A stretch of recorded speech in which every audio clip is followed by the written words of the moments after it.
നിശ്ചയമായും നീ ഇഷ്ടപ്പെട്ടവരെ നീ നേർമാർഗത്തിലാക്കുകയില്ല.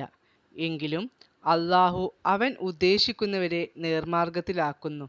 സന്മാർഗം പ്രാപിക്കുന്നവരെക്കുറിച്ച് അവൻ നല്ലവണ്ണം അറിയുന്നവനുമത്രേ. ഈ ആയത്ത് ആരുടെ മരണം ആസന്നമായപ്പോൾ അവതരിച്ചതാണ്? അബൂ ത്വാലിബിൻ്റെ. സൂറത്തുൽ ഖിതാൽ എന്നു പേരുള്ള സൂറത്ത് ഏത്? സൂറ മുഹമ്മദ്. നബി സല്ലല്ലാഹു അലൈഹി വസല്ലം തിരുമേനിയുടെ സ്വഹാബികളിൽ രണ്ടുപേർ കണ്ടുമുട്ടിയാൽ ഒരു സൂറത്ത് പരസ്പരം ഓതി കേൾപ്പിക്കാതെ അവർ പിരിഞ്ഞു പോവാറില്ല. ഏതാണ് ഈ സൂറത്ത്?